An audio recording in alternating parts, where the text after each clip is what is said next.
All right, let's just jump right in. There is a massive, and I mean massive, shift happening in software development right now. It's all being powered by AI agents. And we're moving way beyond just simple code completion. We're talking about a world where autonomous systems can build, test, and even deploy software.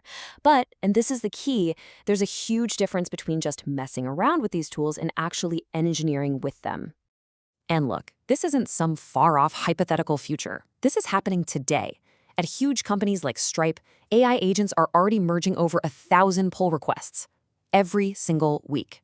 We're talking about real production code at a massive scale, being written and integrated by AI. And it's not just a one-off thing at one company. TELUS, for example, has used AI to save over 500,000 engineering hours. They built thousands of AI solutions to do it. The scale of this change is it's immense, and it's happening right under our noses. But all this progress brings up a really critical question. Are teams actually ready for this? Because honestly, most are still doing what you could call vibe coding, casually using AI to spit out some code. But to operate at the level of a Stripe or a TELUS, you need agentic engineering. And that's a whole different discipline. It's all about building safe, reliable, production-ready systems. So in this explainer, we're going to break it all down. We've just touched on the new reality. Now we're going to dive into what we're calling the Agentic Spectrum. Then we'll peek inside the agent's mind to see how it works. And after that, we'll get into the really critical engineering stuff, the production harness, the failure modes you're going to face at scale, and a governance blueprint that you can actually use. Okay, so let's start with this core idea, this framework. Because not all AI-assisted coding is created equal. Figuring out where you are on the agentic spectrum is really the first step to building safely and effectively. So this here maps out the 3 distinct zones. On the far left, you've got vibe coding. You know the drill. You write a prompt, you get some code, you copy-paste it. It's super fast, it's informal, and it's awesome for prototypes. And it's a big but, it's incredibly fragile. It piles up technical debt where you can't even see it. Then in the middle, there's agent coding. This is a big step up. You assign tasks to an agent, it goes to work across different files, it even runs tests, and then you review the final result. It's way better, but the governance is still kind of lightweight. And then all the way on the right, you have Agentic Engineering. This is the pro level. This is where you design the entire system that allows agents to code safely at scale. You're the one building the harness, defining the constraints, and baking security in from day one. And that leads us to this really powerful insight, summed up perfectly in this quote from Karpathy. The goal is to feel like you're vibe coding, moving fast, being creative, just making cool stuff happen. But the engine that actually makes that feeling possible in a real production environment, without everything blowing up, is disciplined, rigorous agentic engineering. So how do these agents actually, think? It's definitely not magic, and it's way more than just generating a block of text. It's a very specific and repeatable process. At the heart of it all is a loop called react. First, the agent reasons about the task it's been given. What's the best way to tackle this? Then it takes an action. And this is key. It's not just writing code. It's using a tool. Maybe that's accessing the file system, running a git command, or firing off a test. After the action, it observes the result. Did that test pass? Did the file actually write correctly? And based on what it sees, it repeats the whole loop, reasoning about the very next step until the job is done. It's this iterative feedback loop that makes them so powerful. Okay, so we've got these powerful thinking agents. How in the world do we let them operate inside our production systems without causing total chaos? Well, the answer is what we call the production harness. It's the engineered system you build around the agent to make sure it acts safely and predictably. A real professional harness isn't just one thing. It's a whole system with 5 key parts that basically create a safety net for your AI. You need a spec layer to define the task, quality gates to enforce standards, scope controls to limit the blast radius, review checkpoints for that essential human oversight, and a security by design mindset baked into the whole thing. Now, the spec layer is super important because it gives the agent explicit, machine-readable instructions. Think of it like a formal contract. You might have files like a skill.md that define exactly what the agent can do, what its inputs and outputs are, and the rules it has to follow.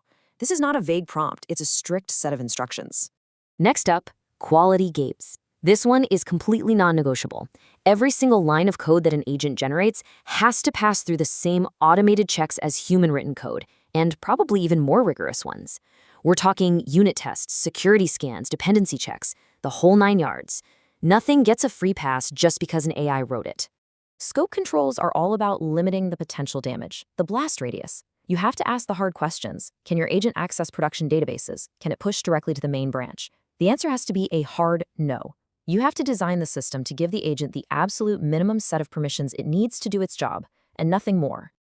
And finally, review checkpoints. You just can't skip human oversight when you're working at scale. It can't be an afterthought. It has to be a mandatory gate that you design right into the architecture. For critical stuff, maybe the agent can draft the change, but it can't execute it without a human giving the final okay. That's human in the loop by design. Now, I know what you might be thinking. This sounds like a lot of overhead, so why is this harness so incredibly critical? Well, because if you don't have one, you will run into some very specific and very painful problems as you start to scale up. Let's just ask the question directly. What happens when you try to ship 1,000 agent-generated pull requests a week without any of these engineered controls in place? Yeah, the answer's not pretty. You're going to face at least 3 major issues. First, there's the security compounding problem. Think about it. Even a tiny 1% vulnerability rate at 1,000 PRs a week means you're injecting 10 new security flaws into your code every single week. You can't manually review your way out of that. Then there's the context cliff, where agents in long sessions just forget what they were doing and start introducing contradictions. And third, the hallucinated dependency, where an agent tries to import a package that doesn't exist, or even worse, a malicious one that was just published. So, how do you avoid all that? You need a clear plan for governance. Let's shift from the problems to the solutions with a simple, actionable blueprint for your team. Every engineering leader needs to sit down and make 3 big decisions before they deploy agents at scale. First, define access. What is the agent's blast radius? What can it touch and what is strictly off limits? Second, define approvals. Which actions absolutely require a human to sign off on them? And third, define auditing.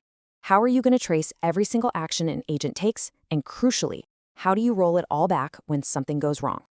And that really brings us to the most important takeaway from this whole thing.